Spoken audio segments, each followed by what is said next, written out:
You're connecting what eating this does. Oh yeah. To this. Yeah.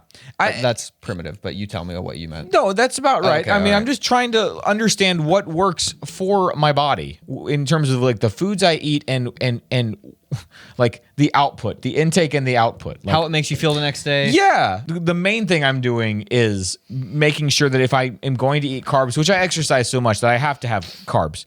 Yeah. Like I know what you mean. I've tried to do like low carb stuff and I just am tired all the time. Yeah, you need some absurd amount of Even if I have a lot of protein, which is very hard to eat like a ton of protein, even if you're eating protein. Yeah, I mean, all the they time. say people like us that are Right. our height and weight and stuff need like 110, 100 Yeah. grams of protein a day. Yeah, it's a lot.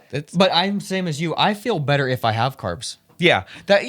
And but if I have too many carbs, Exactly. then I get really sleepy. Yeah. Or I feel gross. Yeah. So, but balance.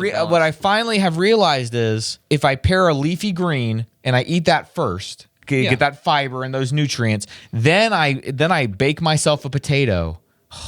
I feel great. You know, they even say, because this is what I've been saying, what they also can say is that because a potato is high on the glycemic index or whatever, which is an interesting fact, but it is. But if you, again, have it with a leaf, that means that it raises your blood sugar. it raises your blood sugar pretty high. Right. But if you have a leafy green and then you have like, it's just like how everyone was taught back like 40 years ago. Eat your starter, which is your salad, Right. then have your meat, then have your dessert. Yeah.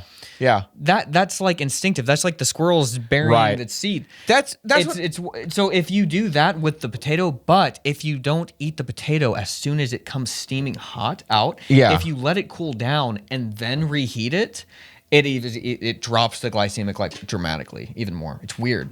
Wait, hold on. So say that. So if you eat a potato when it's steaming hot, it raises your blood sugar a ton. Okay. If you let it cool down and then reheat it. like on the stove. Yeah. So or just like put it in tin foil and just put it somewhere. It lowers it. If you just don't eat it when Why it's is burning that? hot. No clue. No idea, but it's consistent. I wonder if that works the same, because this is what I do. I get potatoes and I put them all in the Instant Pot. Yeah.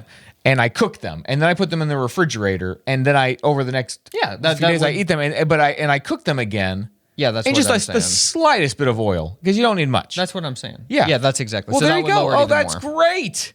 This is even better Just news eating for me. a piping hot potato, I don't know why.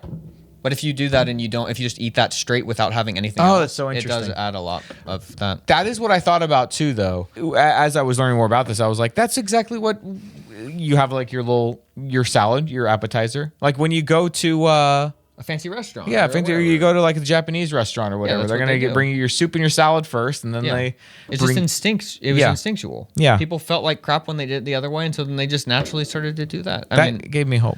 And so now we're all screwed, because now we're in the snacking generation. Right. Where there's no starters, there's nothing. It's just Right. like a granola bar, which is like dessert, and it just spikes everything Right. constantly. So Right. people really only get like 7 hours of sleep of not eating. Yeah. When in the past it was like a long time of not eating, and then up, and then it goes up, and then it goes up, and then it's a long time without eating. They're not eating at 8 or 9. So it's interesting. It's very interesting. Finally thinking about it more like that, where it's like, I'm just not going to just grab a carb. If I'm going to eat a carb, I'm going to make sure I have a salad beforehand. That either I don't have the carb, or I'm like, I am hungry enough to have a meal. I'm just going to do the whole thing. And I feel much better. So it's been good. That's cool.